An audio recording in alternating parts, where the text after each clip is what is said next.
Hello my dear students, Gayatri Vidya Mandir उच्च माध्यमिक विद्यालय सांचो जिला जालौर के हमारे इस YouTube चैनल पर आपका फिर से स्वागत है। प्रिय विद्यार्थियों, आज हम कक्षा 8 विषय गणित अध्याय 8 राशियों की तुलना प्रश्न 8.3 के सवाल नंबर 7 से हल करना सीखेंगे। देखो हमारे सवाल नंबर 7 में क्या लिखा हुआ बच्चों, आपकी पुस्तक में लिखा है कि मारिया ने किसी व्यापार में 8,000 रुपए का निवेश किया। तो मूलधन हमारे पास हो गया 8,000 रुपए और 5% वार्षिक दर से चक्रवृद्धि ब्याज का भुगतान किया जाएगा। तो यहां दर हो गई 5% वार्षिक। यदि ब्याज वार्षिक रूप से संयोजित होता है तो ब्याज का संयोजन वार्षिक हो गया। दो प्रकार के संयोजन होते हैं, वार्षिक और अर्धवार्षिक। इस सवाल में मारिया कैसे ब्याज का संयोजन किया जा रहा है? वार्षिक किया जा रहा है। तो पहला प्रश्न है हमारे पास में, 2 वर्ष के अंत में जमा कुल राशि कितनी हो जाएगी उसके नाम से, मारिया के नाम से, और तीसरे वर्ष में मारिया को कितना ब्याज मिल जाएगा। बड़ा ही सरल सवाल है बच्चों। 2 वर्ष के अंत में जमा कुल राशि हमें ज्ञात करनी है, यानी हमें 2 वर्ष का चक्रवृद्धि मिश्र धन ज्ञात करना है। देखो सूत्र आपको लिखा रखा है मैंने, A बराबर P गुणा 1 प्लस R बटा 100 की पावर n, राइट। अब हम लिखेंगे बच्चों A बराबर PI मूलधन कितना दिया हुआ हमारे पास में, 8,000 रुपया दिया हुआ है। R मीन्स दर दे रखी है 5% यानी 5/100, और n मीन्स समय, और ये हमारे पास समय कितना दिया हुआ है, 2 वर्ष का, राइट। अब देखो कितना सरल हो गया सवाल। ये 8,000, ये 5 से कट के तो काट दीजिए, 5 एकम 5 और 5 का भाग 100 हो जाएगा 20 बार।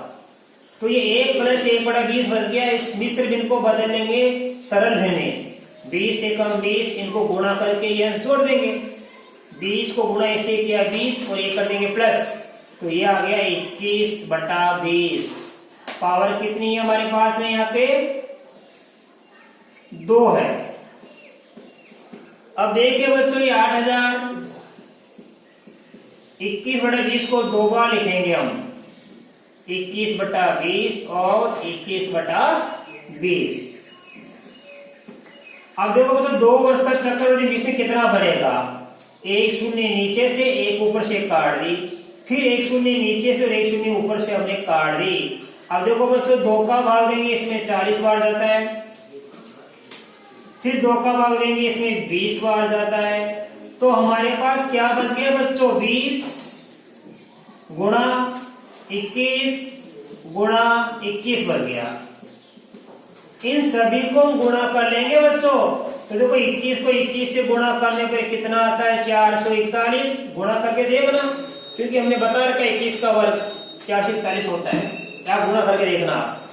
फिर 20 से गुणा करेंगे हम, देखो तो गुणा करना सीखो। 1 शून्य की 1 शून्य आ गई, 2 को 1 से गुणा किया 2, 2 को 4 से गुणा किया 8, 2 को 4 से गुणा किया 8,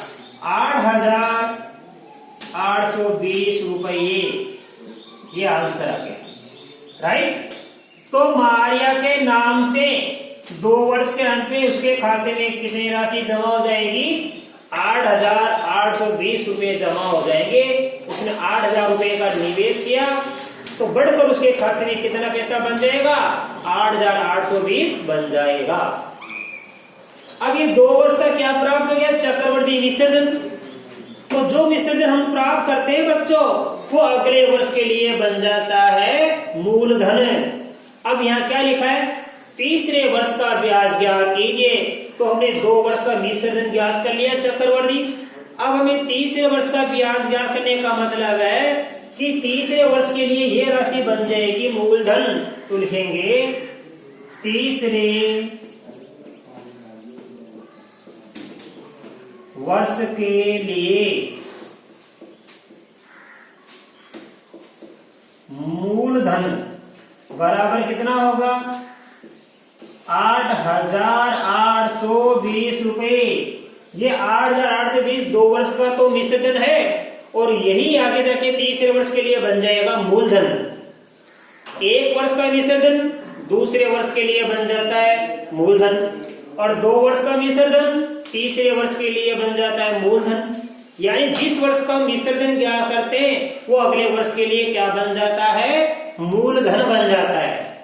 अब हमें तीसरे वर्ष का ब्याज याद करना है, इसका मतलब है हम सरल ब्याज याद करेंगे। अब तो तीसरे वर्ष के लिए मूलधन आ गया 8,820 रुपए, इसलिए अब हम याद करेंगे सरल ब्याज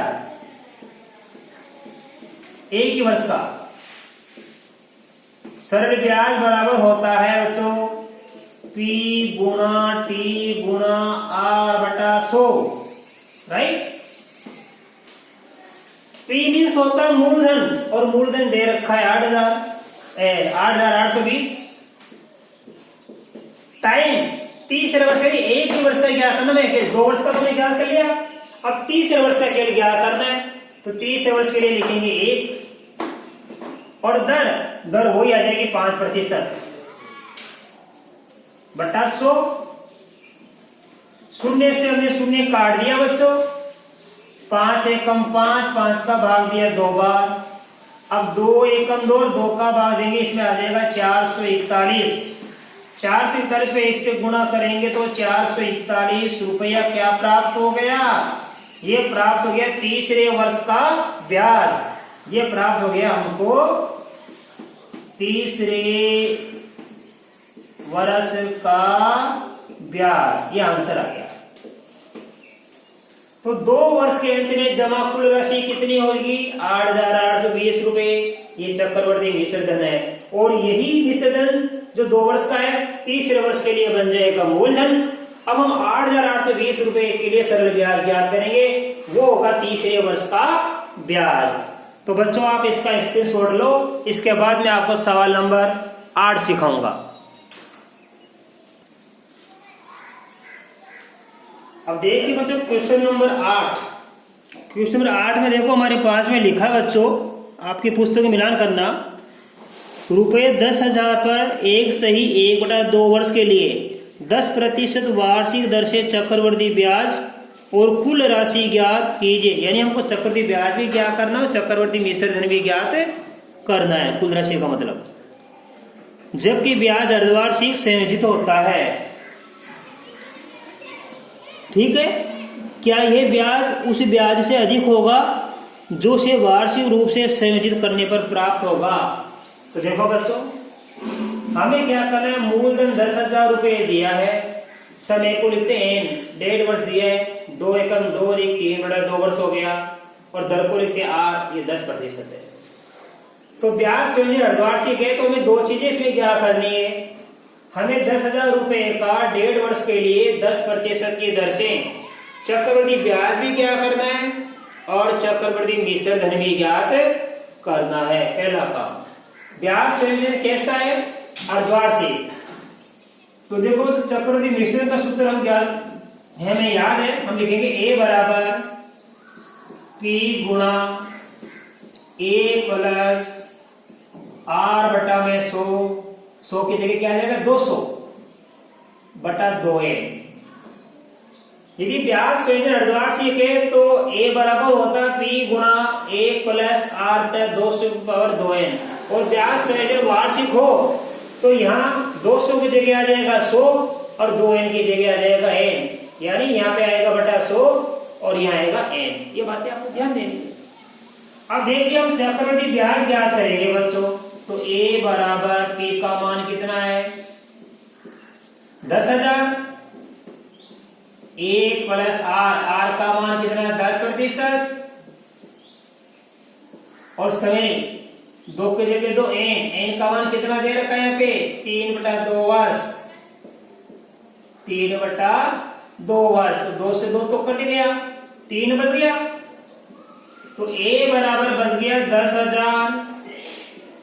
देखो शून्य से शून्य कट गई, तो 10 एकम 10 और 1 कितना बच गया 11/10 बच गया। ऊपर पावर कितनी है 3, पावर मीन्स घात, तो 11/10 की घात कितनी आ गई 3 आ गई। इसका मतलब है 11/10 को हम कितनी बार लिखेंगे? 3 बार लिखेंगे। 10,000 गुणा में 11/10, 11/10 को हम 3 बार लिख दिए। अब काटना सीखो बच्चों। ऊपर नीचे की शून्य कट जाएगी, ये शून्य कट गई। अब हमारे पास क्या बच गया? 10 का 10, 11, 11, 11। तो 11 को 11 से गुणा करने पर 121 आता है। फिर 121 को 11 से गुणा करना तो 1331 आता है। अब हम इसको गुणा करेंगे 10 का गुणा 1331 से, तो देखो शून्य की शून्य, 1 का गुणा 1331 से करेंगे तो ये 1331 आएगा। तो यहां चक्रवर्ती मिश्र कितना प्राप्त हो गया? 13,310 रुपये प्राप्त हो गया। अब हमें चक्रवर्ती ब्याज भी क्या करना है? चक्रवर्ती ब्याज को बोलते हैं कंपाउंड इंटरेस्ट, बराबर क्या होगा? चक्रवर्ती मिश्र धन माइनस मूलधन। जो हमने ये यहाँ पे चक्रवर्ती ये मिश्र धन हम बच्चों ने ज्ञात किया नहीं है, इसमें से मूलधन घटा देंगे तो हमें क्या प्राप्त हो जाता है? चक्रवर्ती ब्याज प्राप्त हो जाता है बच्चों। तो देखिए 13,310 में से घटाएंगे 10,000 तो पीछे कितना बचेगा? 3,310 रुपए। ये हमारे पास दूसरा आंसर प्राप्त हो गया। तो हमने 10,000 रुपए का 1.5 वर्ष के लिए 10% की दर से हमने ब्याज संयोजन अर्धवार्षिक है, तो हमने इसका मिश्र धन भी ज्ञात कर लिया और हमने इसका चक्रवर्ती ब्याज भी ज्ञात कर लिया। राइट, आगे क्या लिखा है अच्छी तरह समझना कि यदि यही राशि वार्षिक ब्याज पर दिया जाए, ब्याज संयोजन वार्षिक है, तो बताइए कि ब्याज की राशि अधिक दी जाएगी या कम दी जाएगी? क्या यह ब्याज उस ब्याज से अधिक होगा जो उसे वार्षिक रूप से संयोजित करने पर प्राप्त होगा? तो देखो ध्यान से लिखेंगे हाँ, ये ब्याज हाँ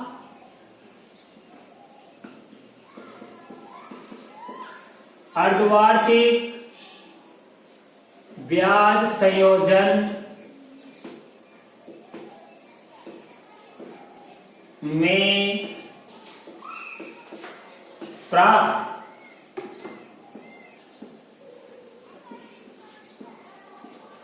चक्रवर्ती ब्याज की राशि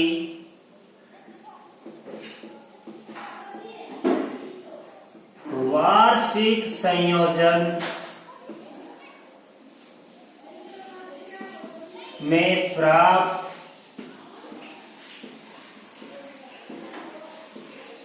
चक्रवर्ती ब्याज की राशि से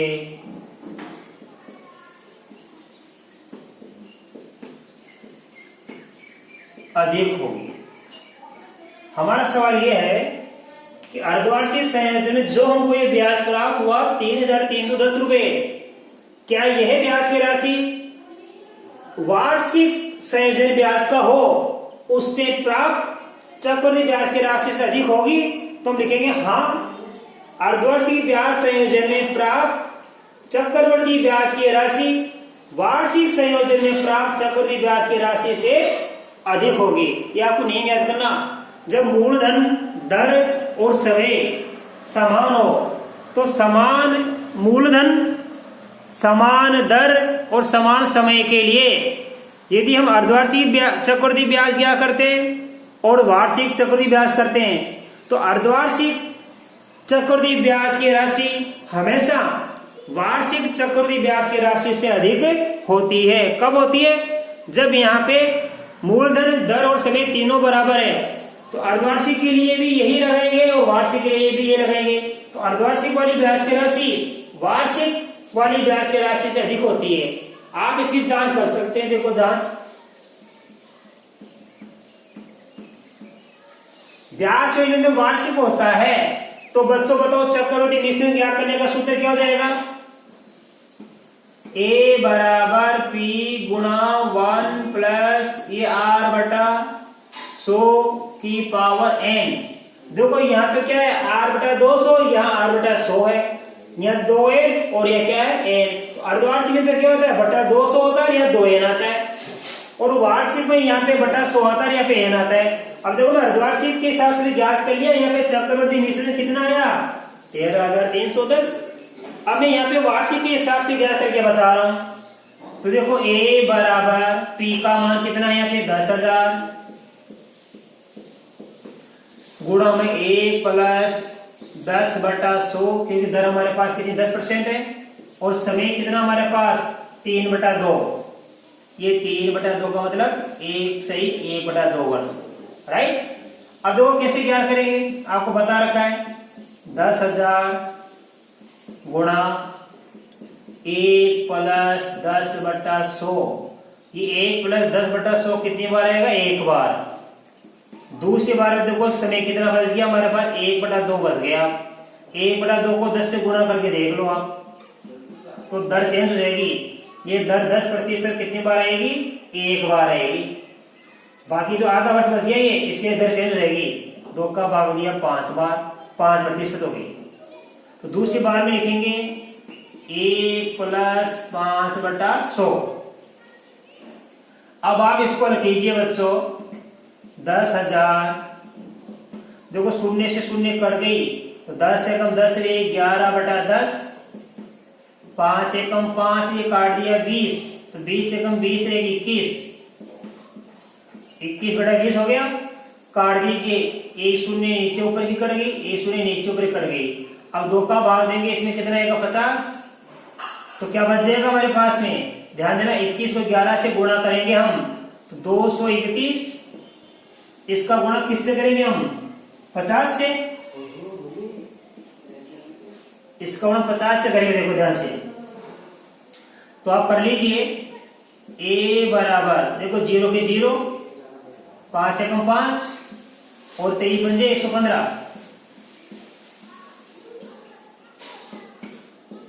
तो बताइए यहाँ पे अर्धवार्षिक में चक्रवृद्धि मिश्रण कितना आया 13,310 रुपए, और यहाँ पे वार्षिक में चक्रवृद्धि मिश्रण कितना है 11,550। तो स्पष्ट है कि वार्षिक में कम हो रहा है और अर्धवार्षिक में ज्यादा हो रहा है, ये मैंने जांच कर ली। तो यहाँ बताओ चक्रवृद्धि ब्याज कितना बच जाएगा, इसलिए चक्रवृद्धि ब्याज हो जाएगा 11,550 में से घटाएंगे 10,000, 1,550 रुपए। तो देखो यहाँ पे तो हमको यहाँ पे अर्धवार्षिक में कितना चक्रवृद्धि ब्याज प्राप्त हो रहा है 13,310, और यहाँ पे वार्षिक के हिसाब से कितना चक्रवृद्धि ब्याज प्राप्त हो रहा है 1,550।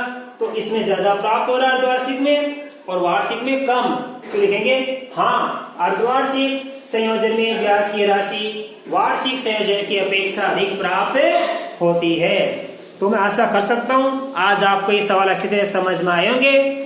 बाकी आगे के सवाल मैं कल के वीडियो में सिखाऊंगा। धन्यवाद।